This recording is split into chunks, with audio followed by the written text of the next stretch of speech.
তো আজকে বউ কইলো যে বাজার করা দরকার, শাক সবজি নেই, আমার কাছে পকেটেও টাকা নেই। তখন চিন্তা করলাম যে একটা বুদ্ধি করতে হইব, যে আমি তো কিছু জিনিস প্রজেক্ট আছে, আমার কিছু শাক সবজির প্রজেক্ট আছে, ওইখান থেকে আজকে শাক উঠাই নেবো আর কি। ঠিক আছে, বাজারে যাওয়ার কি দরকার, নিজের প্রজেক্ট থেকে নেবো আর কি। ঠিক আছে, তো আপনারা অবাক হয়ে যাবেন আমি কোন প্রজেক্ট থেকে এবার শাক নিতেছি। দেখেন, আসেন আসেন, এই যে দেখেন, হ্যাঁ এই যে এখান থেকে একটু নিছিলাম। হ্যাঁ, এই যে এখান থেকে সেদিনকে একটু নিছিলাম, বলছি যে বাজার থেকে আনছি। এই যে দেখেন, এই যে এখানে কিন্তু কম শাক না। ঠিক আছে, তো এখন আমি এখান থেকে শাক কাটবো। হ্যাঁ দেখেন, এই দেখেন শাক কিন্তু চমৎকার শাক।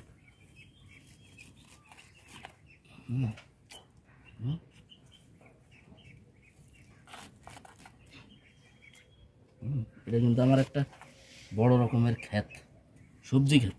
দেখেন, এটা কিন্তু বড় রকমের একটা সবজি ক্ষেত, এটা কিন্তু আপনারাও করতে পারেন। বাস, পুরো একদিনের শাক।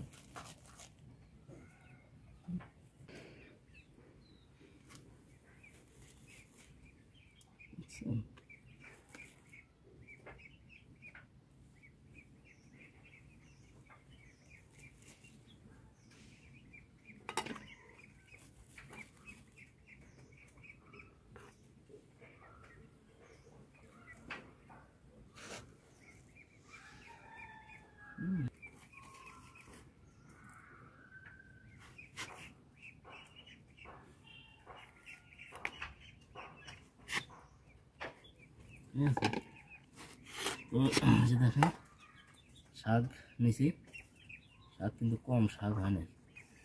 ঠিক আছে, এই শাক কিন্তু আজকে ছোট মাছ দিয়ে রান্না করব।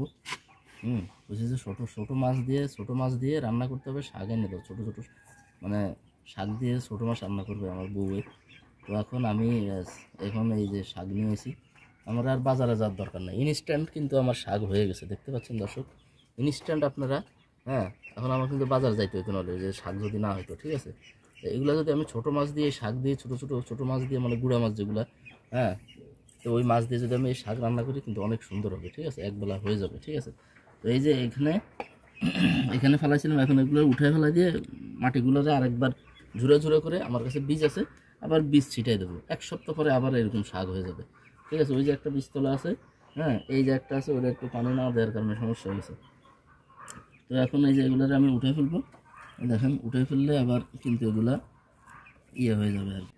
তো এইখানে আমি আবার এগুলাকে এই মাটি, দেখেন এই যে মাটি, ঠিক আছে, দেখছেন সব কিন্তু মাটি।